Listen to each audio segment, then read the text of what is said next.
महाराजगंज के ढीबर गांव में लोजपा सुप्रीमो चिराग पासवान ने संदिग्ध मौत से मरने वाले परिजनों से मिलने पहुंचे। वह एक परिवार के घर जाकर उन्हें सांत्वना दी। शराब से हुई मौत को लेकर जमुई के सांसद चिराग पासवान ने बिहार के मुख्यमंत्री नीतीश कुमार पर जमकर निशाना साधा। चिराग पासवान ने कहा कि सीएम हकीकत को सुनना ही नहीं चाहते। महाराजगंज के दरूंदा थाने के डेभर में जहरीली शराब पीने से 3 संदिग्ध मौत के मामले में जमुई सांसद चिराग पासवान ने सरकार को घेरा। उन्होंने कहा कि मुख्यमंत्री नीतीश कुमार की समस्या यही है कि वो हकीकत को सुनना ही नहीं चाहते। वो अपनी आंख बंद कर लेते हैं। प्रदेश में जिस तरीके से शराब का गिरोह खड़ा हो गया, अब उस निर्माण पंचायत स्तर पर हो रहा है। सबसे बड़ी बात यह है कि पहले प्रशासन इस बात को माने, तो जब तक आप आंखें बंद करके खड़े रहेंगे। मुख्यमंत्री नीतीश कुमार को किसी पीड़ित परिवार से मिलते नहीं देखा। जब तक परिवारों के लोग से मिलेंगे नहीं, तब तक कैसे पता चलेगा। पूरे प्रदेश में चिराग ने कहा कि अगर किसी ने जहरीली शराब पी तो दोष उसका नहीं है, दोषी वो लोग हैं जो शराब का निर्माण कर रहे हैं। अगर ये बात कबूलते तो मरने वाले लोगों का पोस्टमार्टम करवाते। वहीं ढेबर में मरने वाले नूर मियां का शव को पोस्टमार्टम कराए सरकार को हकीकत मालूम चल जाएगी। प्रशासन इस घटना के ऊपर लीपापोती करना चाहते हैं। शराबबंदी कानून को लेकर देश भर में थू-थू हो रही है। ये बातें चिराग पासवान ने महाराजगंज के दरोदा गांव के डेभर में 3 पीड़ित परिवार से मिलने के बाद कही, जहां हाल ही में 3 लोगों की संदिग्ध मौत हुई थी। मौके पर चिराग पासवान ने डेभर गांव में 3 पीड़ित परिवारों से मिलकर सांत्वना दी। मृतक के परिवार के सदस्य से मिलकर पुत्र व पुत्री को आश्वासन दिया कि हम आपके साथ हमेशा से खड़े हैं व पार्टी भी आपके साथ है। पीड़ित परिवारों को आर्थिक सहायता भी उपलब्ध कराई। तीनों की मौत के मामले को सांसद में भी उठाऊंगा। अब आपकी लड़ाई चिराग लड़ेगा। अब आप लोगों को डरने की जरूरत नहीं है। लोजपा नेता ने कहा कि जब बिहार में पूरी तरह से शराबबंदी लागू कर दी है, तो ये मिल कहां से रही है? जहरीली शराब आखिर में आई कहां से है? सिवान से राजेश कुमार की रिपोर्ट।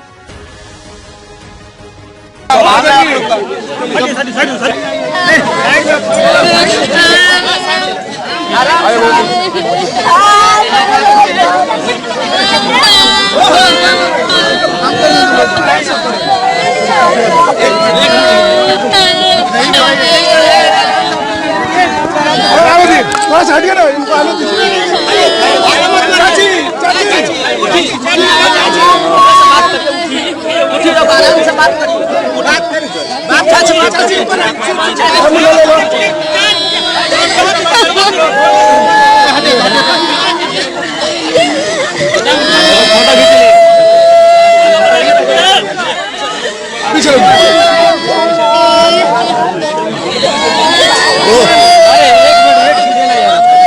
रुक जा, बात करने दीजिए।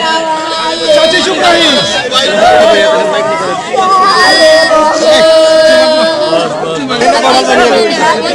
राजीव क्या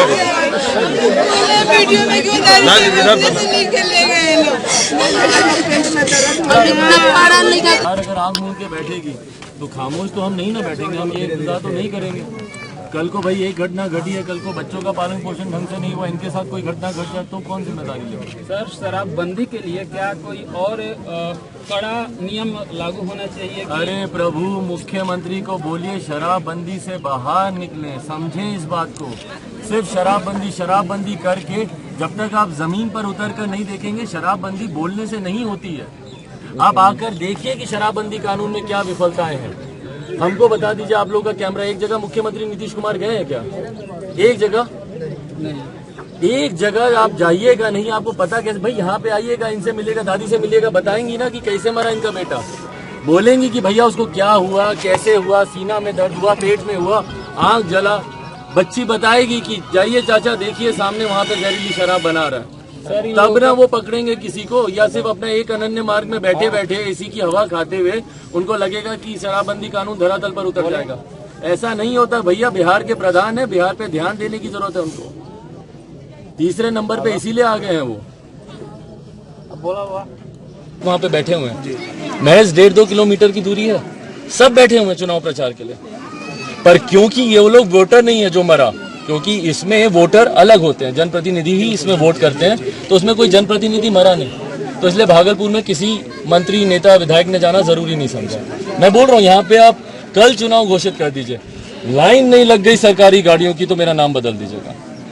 उसी तरीके से चुनाव घोषित हो जाएंगे, मुख्यमंत्री नंगे पांव दौड़े जाएंगे भागलपुर में, जहाँ पे बम ये तो सर क्या शराबबंदी खत्म होना चाहिए, क्या इस पे क्या आपका? भाई मैं इस कानून का पक्षधर हूँ, शराबबंदी होनी चाहिए, खासतौर पर बिहार जैसा राज्य जहाँ पे शिक्षा का इतना अभाव है, लिटरेसी रेट इतना लो है, लोग नहीं समझते हैं कि हानिकारक पदार्थों की कितने नुकसान हो सकते हैं। तो ऐसे में इस राज्य में शराबबंदी होनी चाहिए, पर शराबबंदी के नाम पर ये मौत का जो तांडव मचा के रखा हुआ है, सीरीज ऑफ मर्डर आपने करवा रखे हैं, इसकी जिम्मेदारी किसकी है भैया?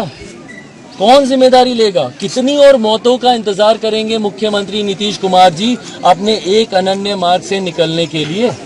सर ये माना जाए कि पुलिस की कमाई का जरिया बन गया है शराब। बिल्कुल, अरे भ्रष्टाचार का अड्डा, पैरेलल इकोनॉमी खड़ी हो गई है।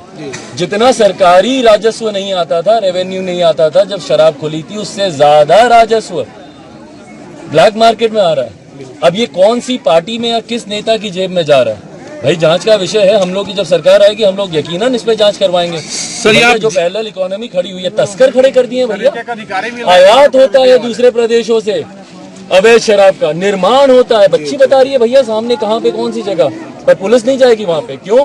क्योंकि महीना नहीं हफ्ता बंधा हुआ है, सीधा जेब में। सर मृतक के घर के बगल में ही मृतकों के परिवार ने कहा है कि शराब मिलती है, बिकता है, पुलिस आज तक पकड़ नहीं पाई। सर एसपी साहब से क्या आप निवेदन करेंगे? भाई पुलिस कभी नहीं पकड़ेगी, एसपी साहब क्या कर लेंगे भैया? पटना से जिनको ऑर्डर एक्शन को नहीं लेना चाहिए। अरे पटना से जिनको, एसपी के मंत्री कौन है? हमारे प्रदेश के मुख्यमंत्री, गृह मंत्री भी तो हैं। दुर्भाग्य की बात है हमारे प्रदेश के लिए कि वो हमारे प्रदेश के गृह मंत्री भी हैं। उन्हीं के दिशा निर्देश पे एसपी साहब काम करेंगे। क्या कर लेंगे वो? अगर मुख्यमंत्री बोलेंगे भैया किसी तस्कर को नहीं पकड़ना, हम अगला चुनाव कैसे लड़ेंगे? अवैध शराब को नहीं, 100 बसें आने देना वहां से, गाड़ियां भर भर के, फिर उसके बाद एक पकड़ लेना, फिर अगली 100 जाने देना, फिर एक पकड़ लेना। भाई सबको पता है क्या नेक्सस काम कर रहा है। परिवार के लिए सर आपके द्वारा क्या कुछ सहयोग किया गया और क्या आगे किया जाएगा? भाई मेरी सीमाएं हैं, उसमें रहकर जितना होगा आर्थिक मदद में अपनी तरफ से की है, करूंगा आगे। चलिए धन्यवाद सर। दमदार निर्माण का भरोसा लाल स्टील टीएमटी बार्स, हर निर्माण के लिए उपयोग। लाल स्टील टीएमटी बार्स, रिश्ता मजबूती का।